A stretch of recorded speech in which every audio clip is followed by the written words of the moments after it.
Vous faites bien de regarder DBS Télévision. Salut à tous et bienvenue dans les brèves de l'écho. Au cours des 12 derniers mois, la capitalisation boursière sur le compartiment des actions de la BVMAG, bourse unifiée de l'Afrique centrale, a connu un léger recul.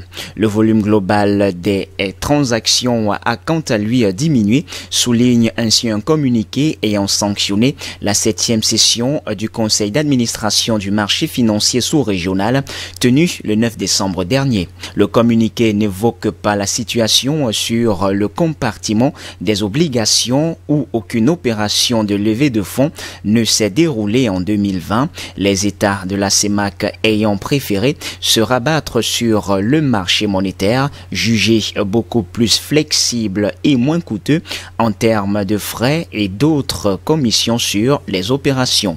Au regard de ces informations officielles, la BVMAG basée à Douala, la capitale économique camerounaise, n'a atteint aucun des objectifs contenus dans son plan d'action 2020 annoncé par Jean-Claude Ngwa, son directeur général, au cours d'un atelier organisé fin 2019 à Libreville, la capitale gabonaise.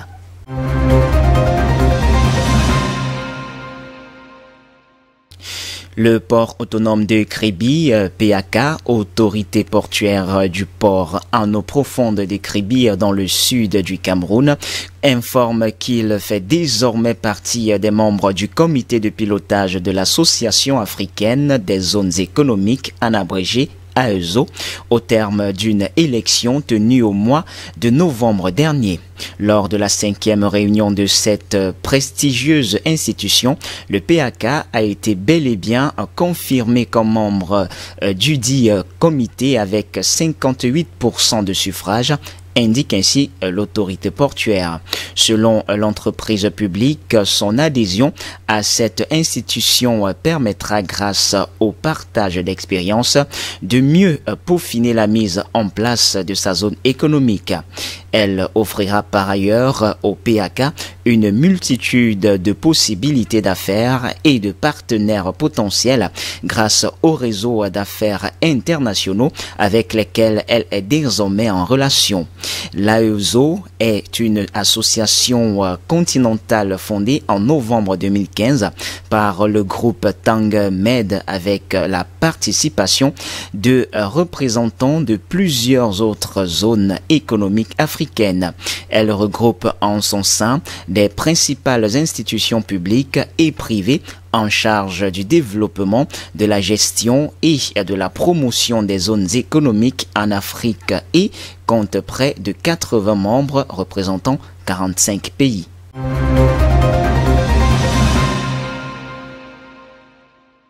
Et puis la Banque internationale du Cameroun pour l'épargne et le crédit, la BICEC, en tandem avec sa maison mère, le groupe marocain Banque centrale populaire BCP, a créé une filiale dénommée UP Line Security Central Africa, en abrégé USK.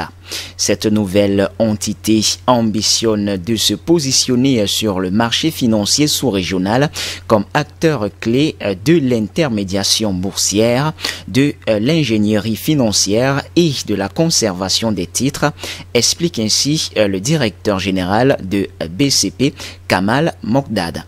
À peine créé, USK a été retenu par la Banque de développement des États de l'Afrique centrale, la BDEAC, pour la co-construction et le placement d'une émission obligataire pour appel public à l'épargne de 100 milliards de francs CFA.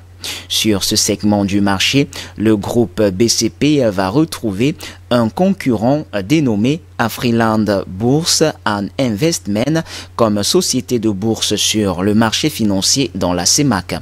Cette société de bourse du groupe camerounais Afriland a pour objet la gestion d'actifs financiers, organismes de placement collectif en valeur mobilière, l'opération de bourse, l'ingénierie financière, l'intermédiation financière et activités connexes, la prestation de services d'investissement et toute autre activité financière.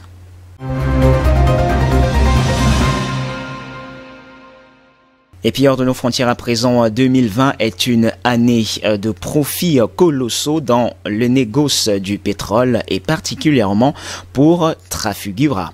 Le trader qui a son siège à Singapour mais toujours des bureaux à Genève a publié ses meilleurs résultats en 27 ans. 1,6 milliard de dollars de bénéfices. C'est presque le double de l'an dernier. Beaucoup de paradoxes, l'année où les cours du brut américain ont plongé sous le zéro au mois de mars dernier, ce qui a conduit les compagnies pétrolières américaines à mettre la clé sous la porte. L'humanité confinée face au coronavirus avait cessé de rouler et de prendre l'avion. La consommation de carburant et donc d'or noir avait quasiment cessé. On ne savait plus quoi faire du pétrole. Les investisseurs étaient contraints de payer pour se débarrasser des barils qu'ils avaient encore sur les bras. Mais c'est là qu'un négociant comme Trafigura a joué avec profit son rôle d'intermédiaire. Sa logistique mondiale lui a permis de mobiliser des infrastructures de stockage dans des ports et d'augmenter de 70% sa flotte de tankers. Le négociant de pétrole a ainsi pu conserver le pétrole qui ne valait plus rien le temps que les cours remontent pour les revendre à meilleur prix quelques semaines plus tard.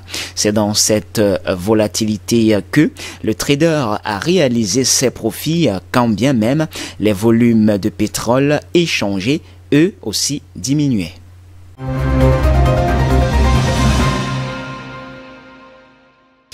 Et puis le Bitcoin n'en finit pas d'atteindre le sommet. Profitant de l'appétit des marchés pour le risque, le Bitcoin a atteint 20 145 $ de cents, grimpant de 3,8% sur la séance. Du jamais vu depuis la naissance de cette crypto-monnaie en 2009. Créé par des anonymes comme un moyen de paiement décentralisé, le Bitcoin a flirté à plusieurs reprises avec la barre des 20 000 $ sans jamais la dépasser. Cette année donc, le décollage a démarré en fin octobre quand le géant de paiement en ligne PayPal a annoncé qu'il allait lancer un service d'achat, de vente et de paiement en crypto-monnaie. La tendance à la hausse s'est donc confirmée en fin novembre.